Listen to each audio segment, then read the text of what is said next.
4월 16일, 4월 23일 출애굽기 20장 4절로 6절 말씀을 가지고 질투하는 하나님이란 제목으로 함께 말씀을 나누도록 하겠습니다.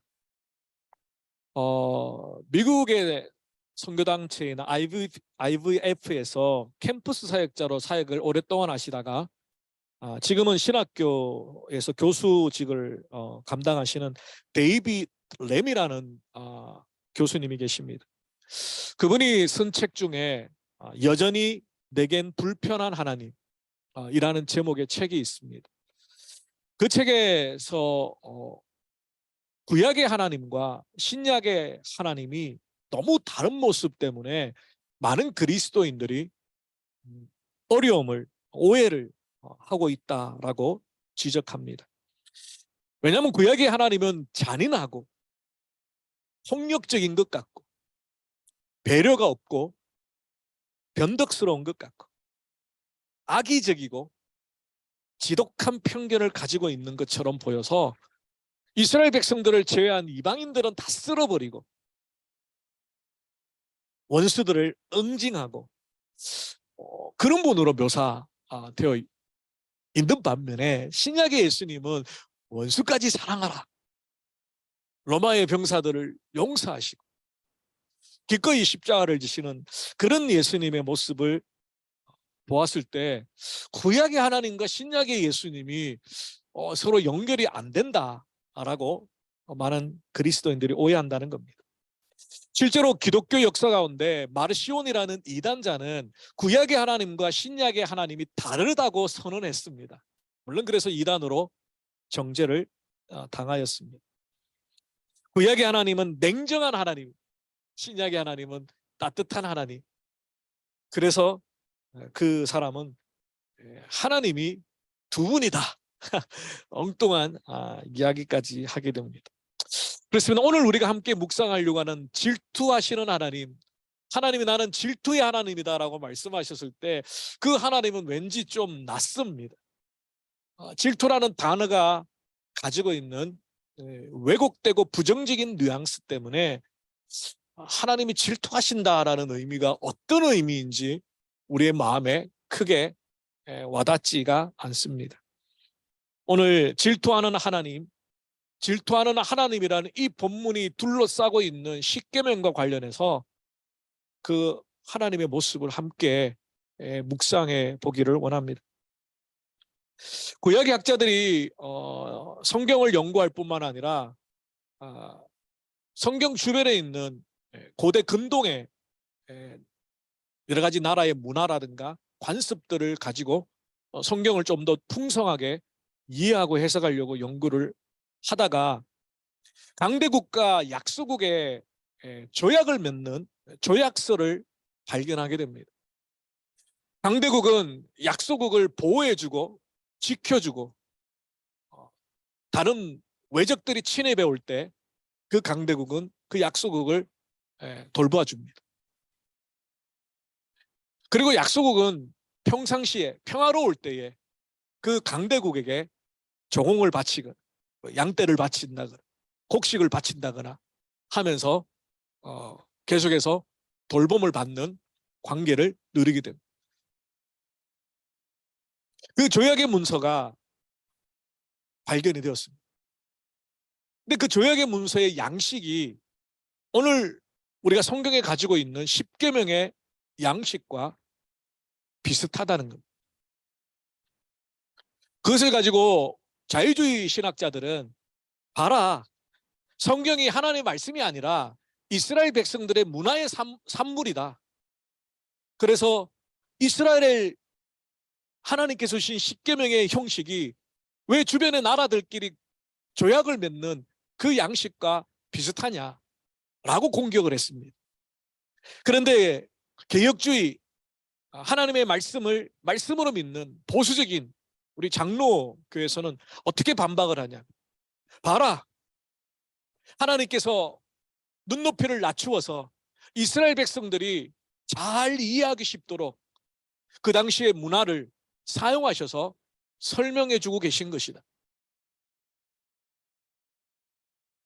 그렇습니다. 성경에는 하나님께서 이스라엘 백성들의 눈높이에 맞추어서 그들이 이해하기 쉬운 방법으로 설명을 하십니다.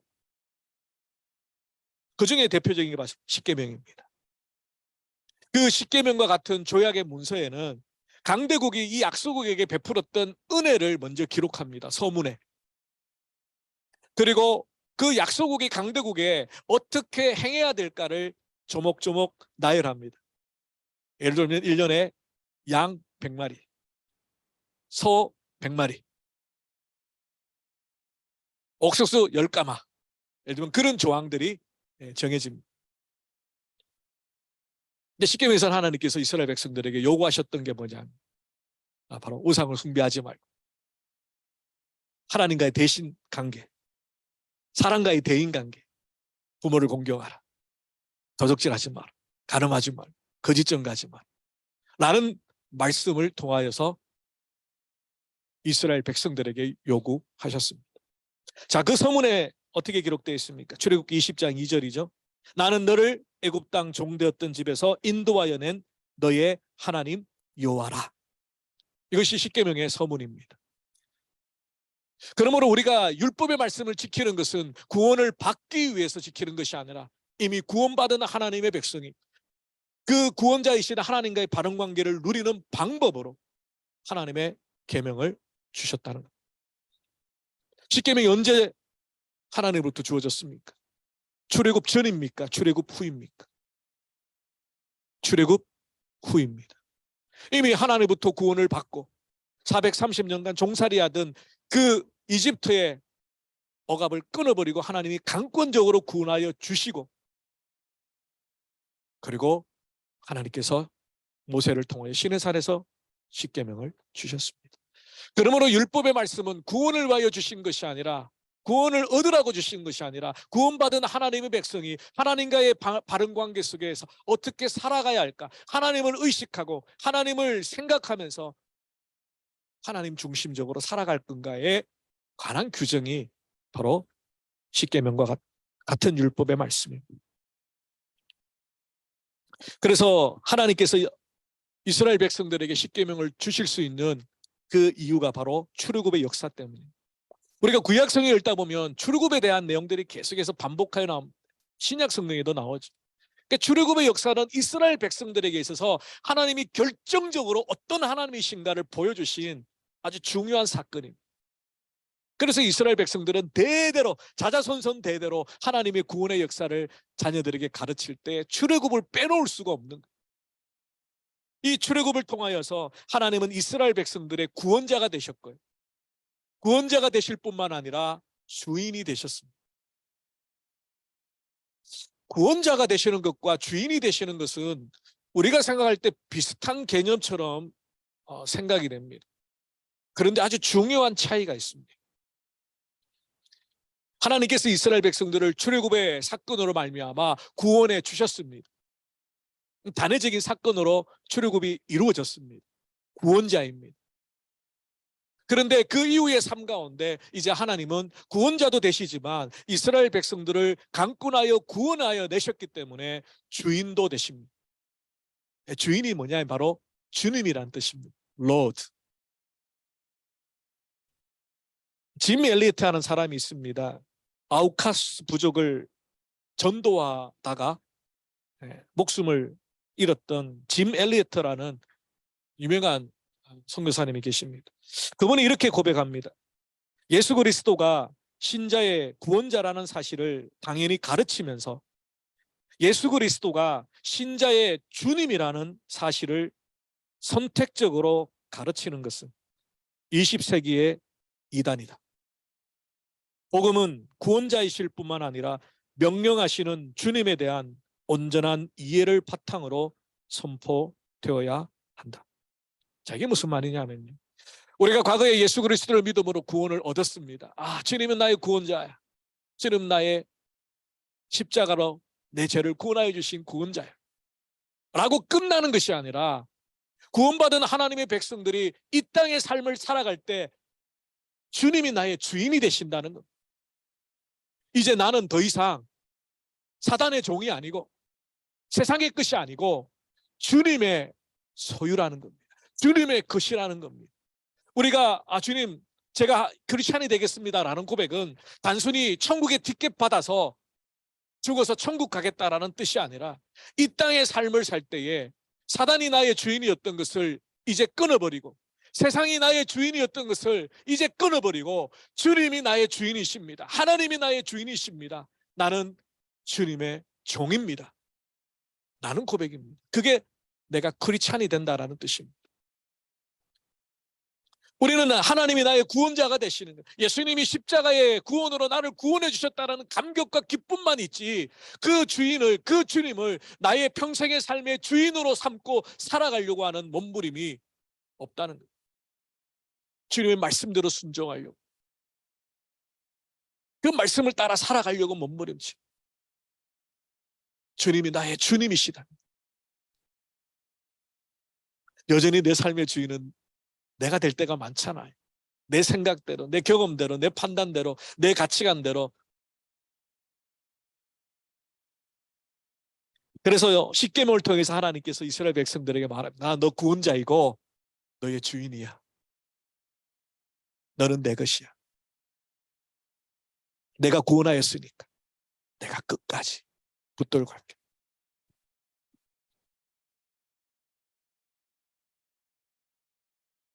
그래서 이스라엘 백성들이 이 십계명을 통해서 이 십계명의 말씀을 순종함으로 하나님께 보여드려야 되는 게 뭐냐면 충성입니다. 충성. 충성의 관계.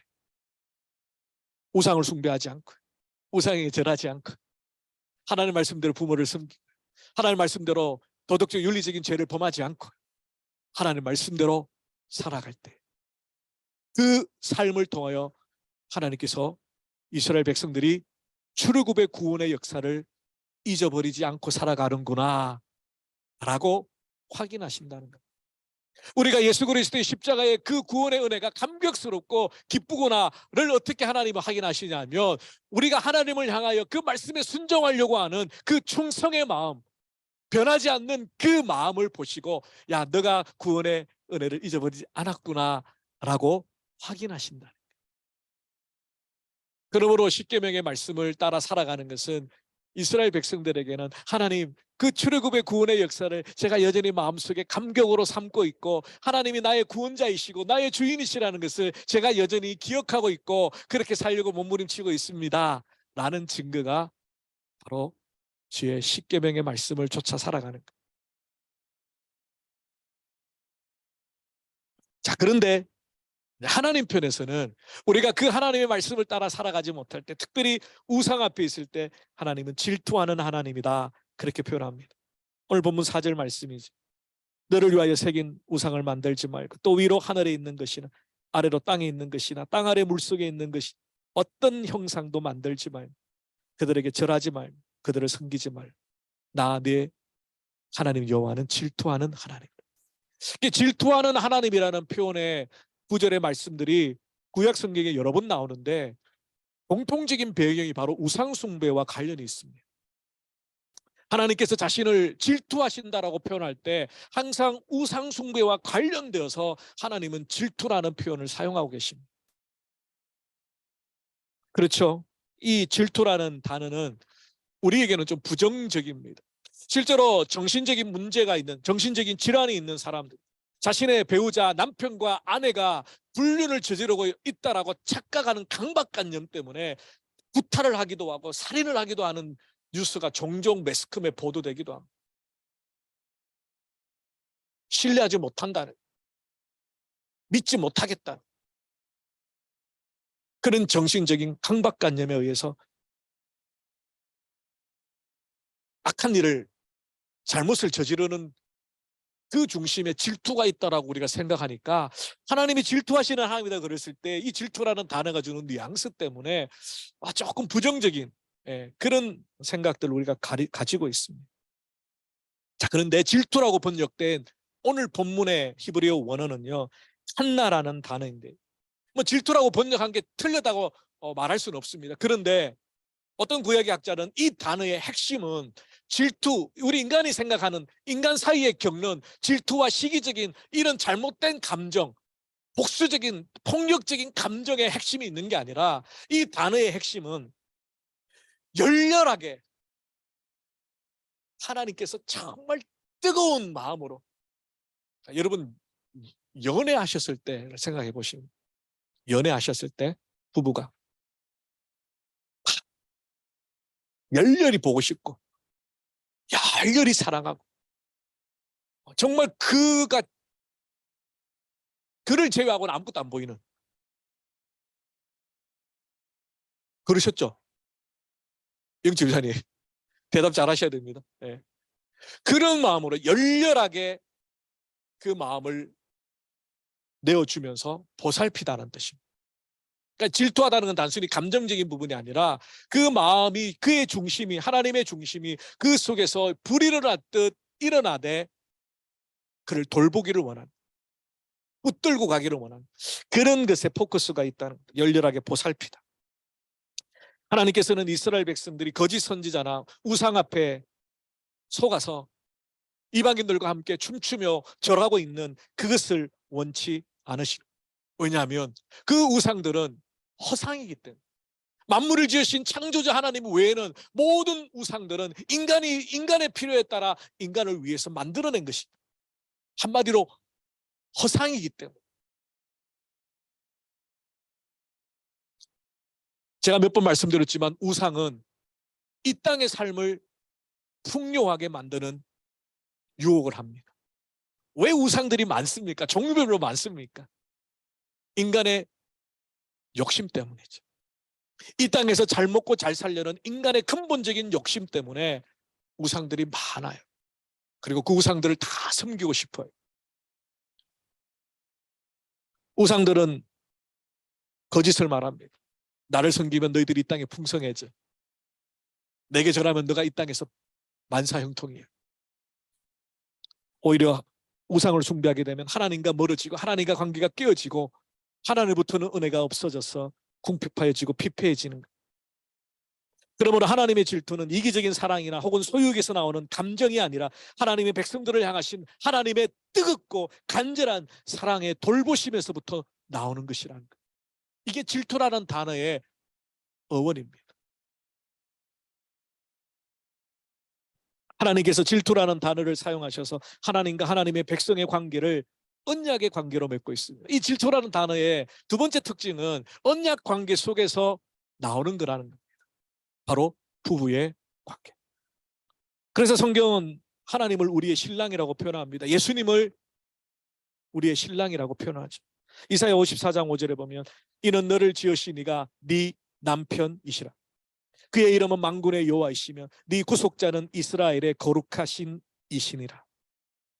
이사야 61장 10절에도 내가 여호와로 말미암아 크게 기뻐하며 내 영혼이 나의 하나님으로 말미암아 즐거워하리니 이는 그가 구원의 옷을 내게 입히시며 공의의 겉옷을 내게 더하심이 신랑이 사모를 쓰며 관이죠. 신부가 자기 보석으로 단장함 갖게 하셨습니다.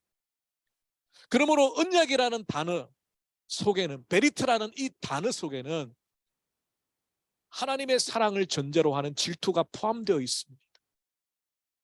하나님이 이스라엘 백성들을 강권하여 구원하여 주셨기 때문에 이스라엘 백성들은 오직 하나님만 바라보기를 하나님이 원하신, 그들이 다른 우상 앞에 가 있을 때 하나님의 마음이 불타오르듯이 그들의 안타까운 영적인 상황을 바라보면서 하나님이 애달파하는 모습, 바로 질투하는 하나님.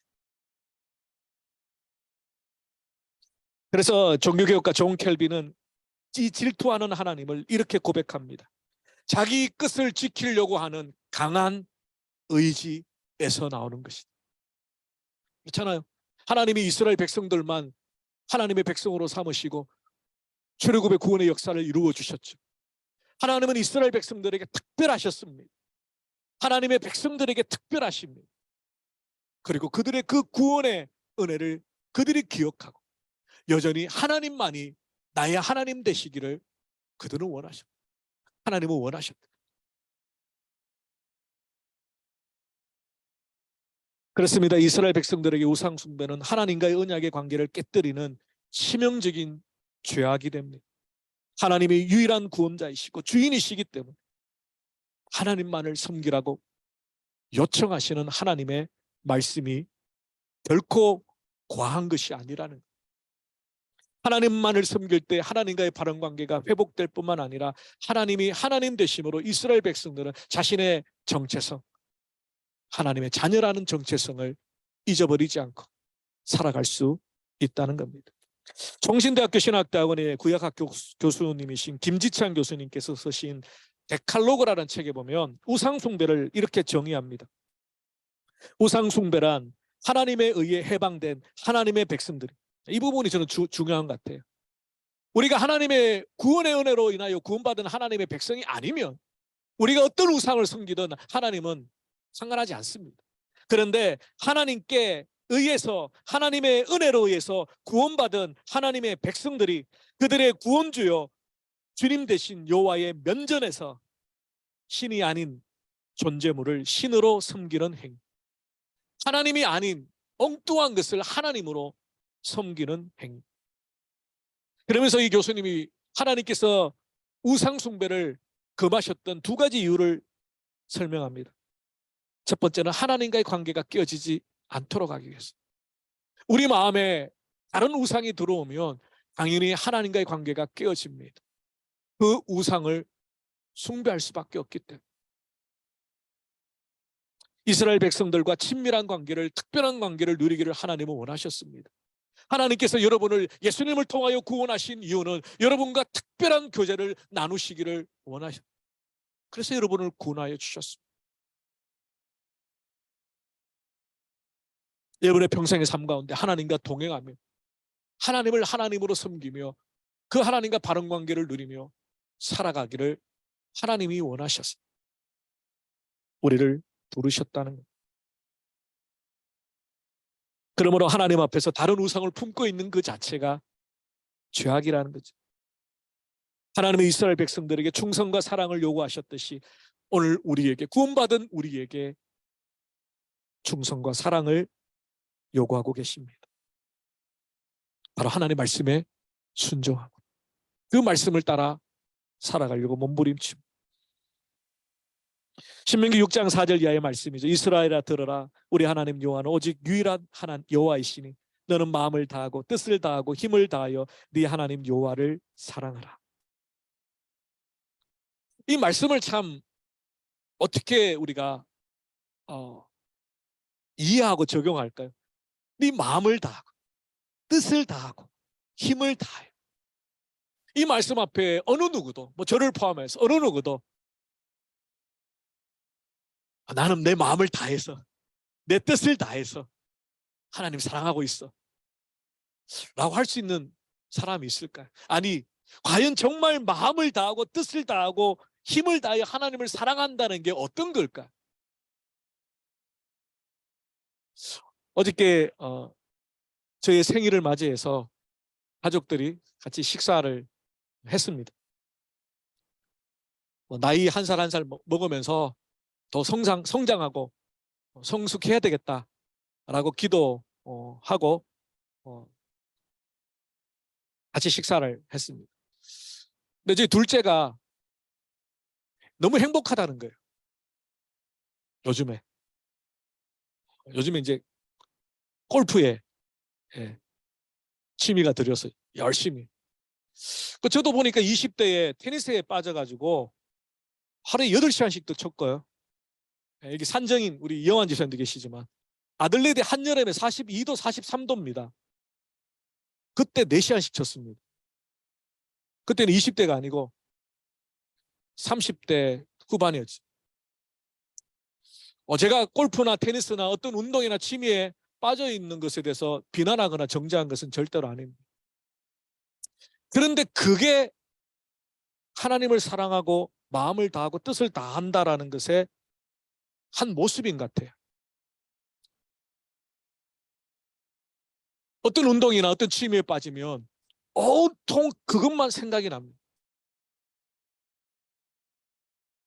어떤 목사님이 바둑을 배우시는데 온통 바둑만 생각나더라고요. 누워도 천장에 바둑판이 그려지고 성도님들이 예배당에 모여서 까만 돌, 하얀 돌, 이 돌로 보이고, 그러니까 온통 그런 마음에 빠지잖아요. 아, 내가 하나님을 뜻을 다하고 마음을 다하고 성품을 다해서 사랑한다라는 게 그런 마음이지 않을까? 온통 하나님만 생각하는 그런 마음. 근데 우리가 24시간 365일 항상 하나님만 생각할 수는 없잖아요. 공부도 해야 되고 일도 하셔야 되고 가정도 돌보셔야 되고, 그러면 중간중간 하나님도 잊어버리고 하잖아요. 성경에서 말하는 이것은 우리의 마음의 중심, 다른 어떤 무엇을 온통 사랑하는 그 마음으로 하나님을 바라보라는 것. 그것이 바로 하나님께서 우리에게 요구하시는, 하나님과 바른 관계가 어떻게 이루어집니까? 그 하나님만을 바라봐야 돼요. 두 번째는 진정한 자유를 상실하기 때문에 우상 숭배를 금지하셨다는 겁니다. 처음에 우상을 숭배할 때는 그 우상이 나를 축복해 줄 것 같이 생각되지만 점점 인간은 우상에게 종속되어지게 됩니다.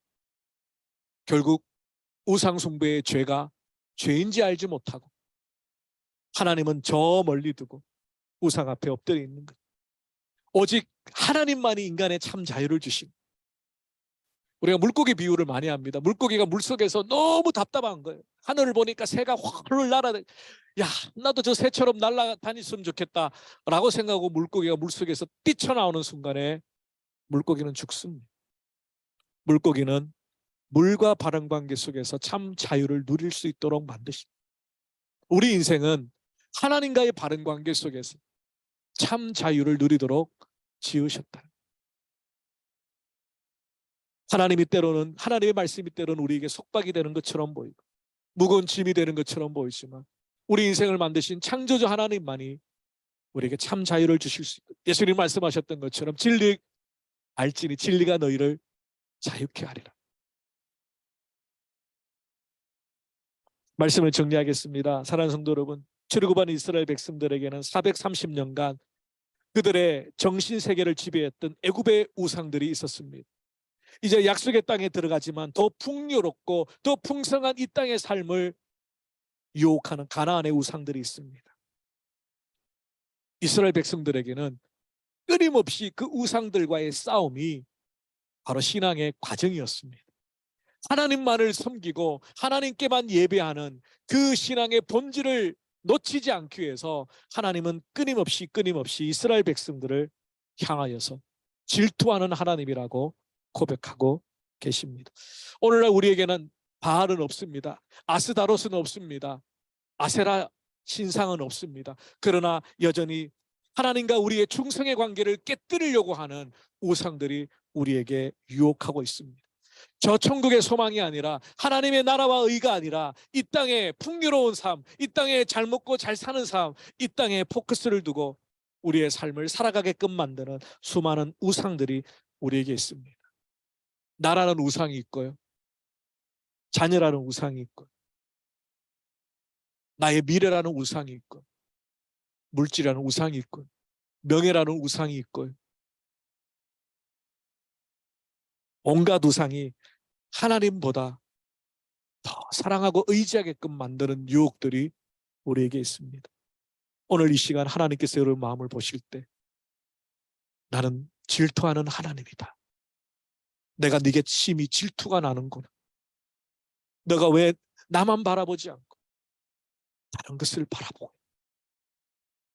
그렇게 말씀하고 있지는 않은가. 우리가 다시 한번 하나님 앞에서 우리의 신앙의 모습을 새롭게 세워갑니다. 우리의 모습을 인하여 질투하지 않도록 내 마음에 있는 나의 삶을 지배하려고 하는 우상들을 끊임없이 잘라내고 끊어내고 하나님만이 나의 구원자, 나의 주님이 되시길 주님의 이름으로 축원합니다. 기도하겠습니다. 살아계신 주님 감사합니다. 하나님 질투하시는 하나님이라고 우리에게 말씀합니다. 우리가 우상 앞에 있을 때 하나님은 열렬히 안타까운 마음으로 우리를 바라보시고 마음 아파하실 것을 묵상했습니다.